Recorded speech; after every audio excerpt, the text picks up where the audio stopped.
Pemerintah akhirnya bicara terbuka soal kenaikan gaji ASN, TNI, Polri, dan pensiunan. Anggaran sudah disiapkan, tapi pencairan tidak langsung. Apa artinya bagi gaji dana pensiun Anda? Ini penjelasan lengkapnya. Salam hormat untuk kita semuanya. Berjumpa kembali bersama kami di channel Info Pensiunan ASN, tempat kita berbagi informasi kebijakan negara yang berdampak langsung bagi aparatur sipil negara. TNI, Polri, para hakim, dan para pensiunan di seluruh Indonesia.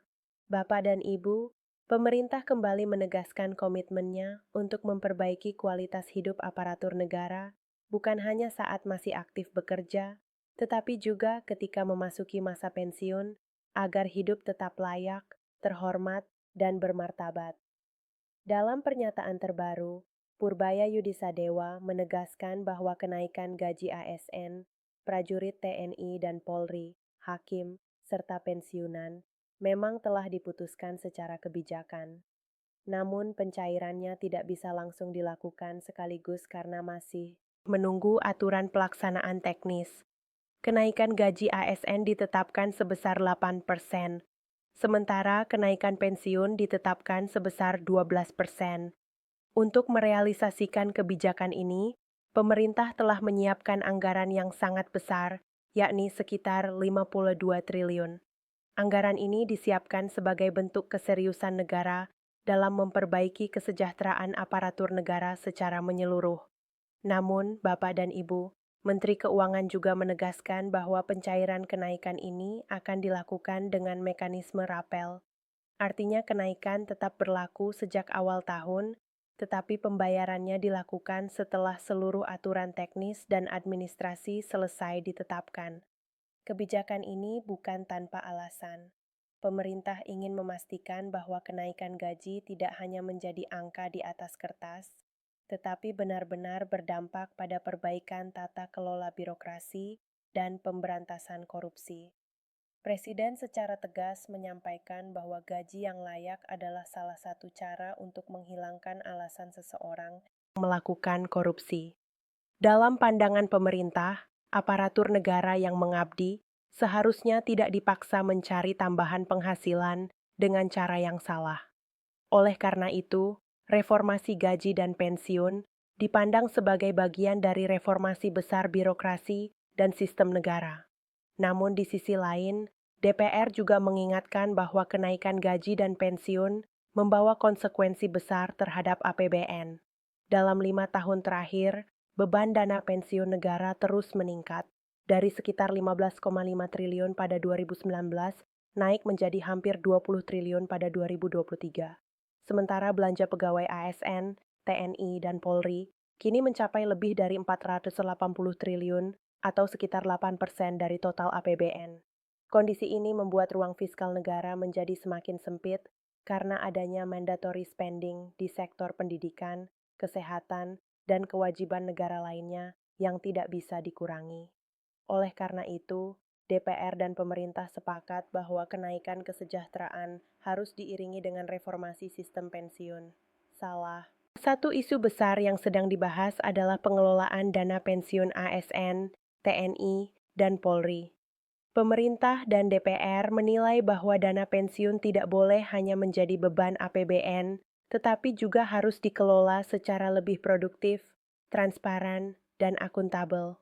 Karena itu muncul wacana kuat untuk mengembalikan pengawasan pengelolaan dana pensiun dari Kementerian BUMN ke Kementerian Keuangan agar pengawasannya lebih terpusat dan akuntabel. Dana pensiun juga dipandang sebagai dana jangka panjang yang berpotensi menjadi sumber pembiayaan pembangunan nasional, khususnya infrastruktur. Di banyak negara maju, dana pensiun justru menjadi salah satu tulang punggung pembiayaan pembangunan. Pemerintah melihat peluang serupa di Indonesia dengan catatan pengelolaannya harus sangat hati-hati, profesional, dan bebas dari konflik kepentingan.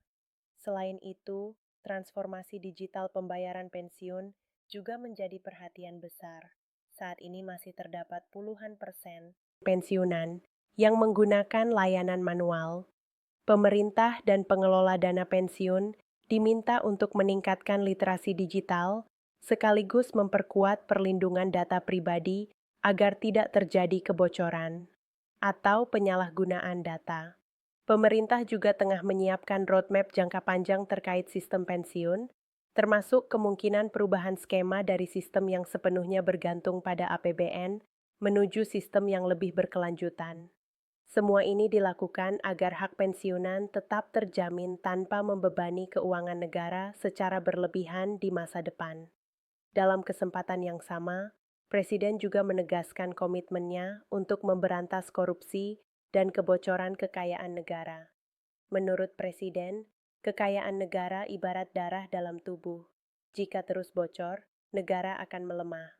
Karena itu, upaya penyelamatan kekayaan negara menjadi bagian tak terpisahkan dari upaya meningkatkan kesejahteraan rakyat, termasuk aparatur negara dan pensiunan. Pemerintah menyadari bahwa dana yang diselamatkan dari praktik korupsi dapat digunakan untuk hal-hal yang jauh lebih bermanfaat, seperti renovasi sekolah, pembangunan rumah rakyat, dan peningkatan layanan publik.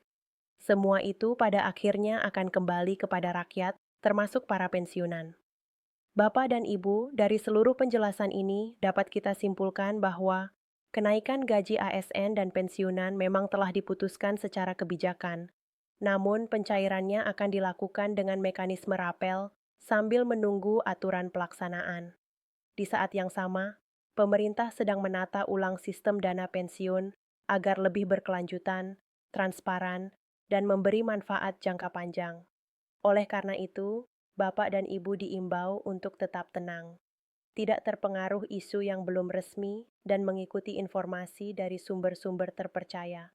Kebijakan ini adalah bagian dari reformasi besar negara yang tidak hanya berdampak hari ini, tetapi juga menentukan masa depan sistem pensiun Indonesia. Demikian informasi yang dapat kami sampaikan. Semoga bermanfaat dan memberi gambaran utuh bagi Bapak dan Ibu semua. Terima kasih. Sampai jumpa pada informasi berikutnya. Yeah.